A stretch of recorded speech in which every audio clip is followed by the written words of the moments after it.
পাকা কাঁঠাল খেতে না পারলেও কাঁচা কাঁঠাল বা এঁচোড়ের তরকারি কিন্তু আমি খুব পছন্দ করি। আসসালামু আলাইকুম। দেখতেই পাচ্ছেন কাঁচা কাঁঠাল বা এঁচোড়টা আনিয়েছি। আমার খুব পছন্দ, পরিবারের সকলেই পছন্দ করে, কিন্তু পাকা কাঁঠালটা আমরা কেউই খেতে পারি না উগ্র একটা গন্ধের কারণে। যা হোক, কাঁঠালগুলো আমি একটু পানিতে ভিজিয়ে রেখেছি যাতে আঠাটা বের হয়ে যায়। এরপর দেখতে পাচ্ছেন এটা হচ্ছে ছোট আলু সেদ্ধ দিয়েছি। এরই মাঝে আমি কাঁঠালটা ছোট ছোট করে কেটে নিয়েছি। ওই যে পানিতে ভিজিয়ে রেখেছিলাম তাতে কিন্তু আঠা চলে যায়। এরপর আমি ছোট ছোট করে টুকরো করে কেটে নিয়ে কয়েকবার ধুয়ে নিয়ে তারপর লবণ হলুদ দিয়ে একটু ভাপ দিয়ে পানিটা ফেলে দিব।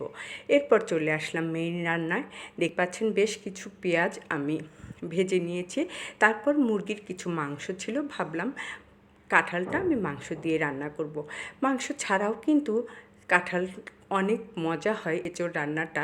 ভাবলাম একটু মুরগির গোশ আছেই যেহেতু, তাহলে ছোট ছোট আলু দিয়ে আর মুরগির গোশ দিয়ে এঁচোড়টা রান্না করে নিই। এই তো দেখেন আমি সমস্ত মশলা দিয়ে মুরগি আর হচ্ছে ছোট আলুটা সুন্দর করে ভুনে নিয়েছি।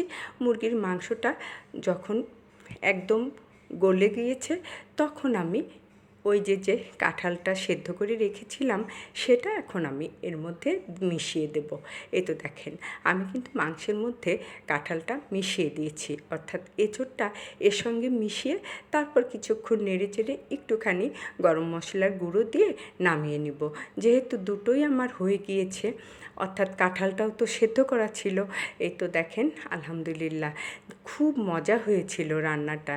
এরপর এটা হচ্ছে ঢেঁড়স ভাজি করে নিয়েছি, ঢেঁড়স ভর্তাও করেছি, একটু ভাজিটা একটু লাল লাল করে নিয়েছি আর ভর্তাটা সুন্দর করে একটু সেদ্ধ করে ভর্তা বানিয়ে নিয়েছি। এরপর ভাবলাম একটু পাবদা মাছ রান্না করে নিই। গরম পড়েছে, সুন্দর লাউ এনেছে, লাউটা দিয়ে একদম ঝোল তরকারি করব। মাছের পিঠের উপরে যে কালো অংশটা থাকে সেটা আমি সুন্দর করে পরিষ্কার করে তারপর লেবু আর লবণ দিয়ে মাছটা সুন্দর করে ধুয়ে নিয়েছি।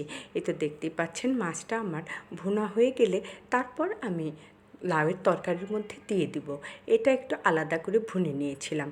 এই তো দেখেন লাউয়ের তরকারিটাও কিন্তু আমার মাশাল্লাহ হয়েই এসছে। আমি একদম ঝোল ঝোল করেছি, কারণ গরম পড়েছে তো এই জন্য ভুনা ভুনা তরকারিটা একটু কমই খাওয়া হচ্ছে। এই তো দেখেন আমার যখন লাউটা হয়ে গিয়েছে তখন আমি মাছটা এর মধ্যে ছেড়ে দিয়েছি। এর মধ্যে কিন্তু আমি কোনো রকম গুঁড়ো মশলা অর্থাৎ মরিচের গুঁড়ো মশলাটা দেইনি। এই তো দেখেন একটু টেলে নেওয়া জিরের গুঁড়ো দিয়ে নামিয়ে নিয়েছি। আলহামদুলিল্লাহ খুবই মজা হয়েছিল। সকলেই ভালো থাকবেন। আল্লাহ হাফেজ।